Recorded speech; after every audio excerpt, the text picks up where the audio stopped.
Good morning, students. I hope you all have seen part 1 of chapter 3 Nationalism in India. In part 2, we are going to discuss about establishment of the Indian National Congress and also the Indian National Congress in the year 1885 to 1905 in the initial stage. Now, let us start with the part 2. Establishment of the Indian National Congress. See, the above stated factors and the other regional organization that has contributed towards the establishment of Indian National Congress. So now things to know, that is Bengal British Indian Society was in Kolkata, that is Calcutta, Bombay Association in Mumbai, Madras National Sabha Chennai, that is in Madras, Indian Association in Kolkata, and Sarvajanik Sabha in Pune. By the time Sir A.O. Hume retired as a British officer, he had realized that the British Empire was not as secure as it appeared to be. See, the what it is mentioned over here, by the time when Sir A.O. Hume, he was at the time when he was being retired as a British officer, what he realized that British Empire, no, that was not so much secure as it was being appeared, and it was being seen. And he believed that if dissatisfaction among the people of India was not taken care of it, if they will not take care of the dissatisfaction of the people, then there were changes of the occurrence of revolt similar to one in 1857 CE. See, he was thinking that there would, if there will be no changes, then there will be a revolt similar to that one in the year it was taken in the year 1857. And in order to keep the general dissatisfaction at bay, he thought of establishing a political organization. What he thought? To establish a political organization. Then the next one is Viceroy Lord Dufferin. He agreed to his ideas. He agreed and he supported him also with this. Where with the efforts of Alan Octavian Hume, Indian National Congress was established in December 1885. See, when the work of the Indian National Congress, that was in the year 1885, and was mainly framing what the constitution. See, the first session of Indian National Congress that was held on 28 December 1885 at Gokuldas Tejpal Sanskrit School of Mumbai with Vyomesh Chandra Banerjee as the president. And there were how many representatives? 72 representatives from the different regions were there of India, and they were present in this conference. And the main leaders present in the conference was Dadabhai Nauroji, Gopal Krishna Gokhale, Feroz Shah Mehta, Baharuddin Tayabji, K.T. Telang, Dinsha Vancha, etc. And many problems related to the nation that was being discussed then.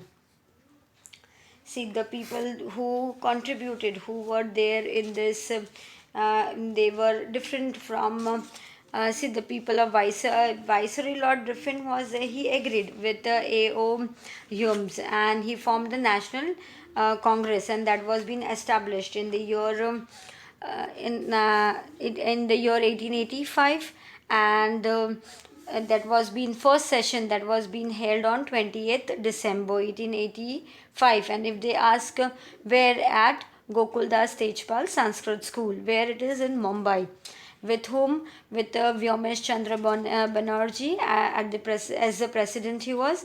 And how many representatives were there? 72 representatives from different regions of India, and many leaders, they were also been present over there, and they all discussed the problems that was related to the nation. See, here in the picture you can see The Indian National Congress first session, that was in Mumbai 1885. And things to be known is session second, that was placed Kolkata, it was taken. President was Dadabhai Nauroji, and that was in the year 1886. And how many members were there? Number of members 432. Then the third session took place Chennai, and who was the president in that? Bahaduruddin Tayyabji. It was in the year 1887. And how many members were there? 607 number of members. Now, the Indian National Congress 1885 to 1905 in the initial stage. Now we will discuss about the Indian National Congress, that was in the year 1885. The initial activities of the Indian National Congress were moderate and abraded by the Constitution. See, the Indian National Congress, the activities that was been activities of all the Indian National Congress, they were being moderated by whom? By the Constitution, and it included putting up demands for political rights, economic and social growth.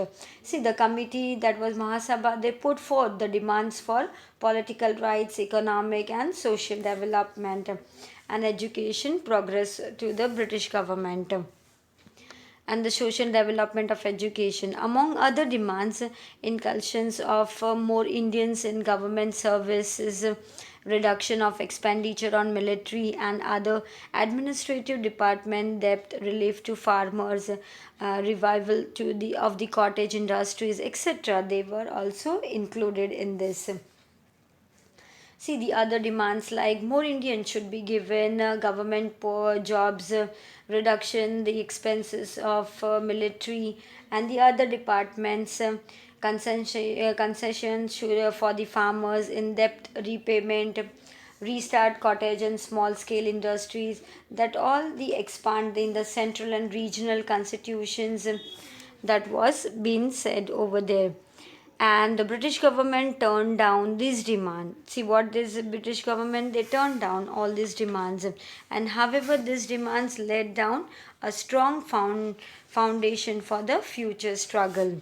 And however this what happened, these demands were they were being laid down a strong foundation, that laid down the strong foundation for what? For the future struggle. The Indian National Congress that passed many resolutions such as the expansion of legislative council and keep at least 50 elected representative in it at the central and the regional level.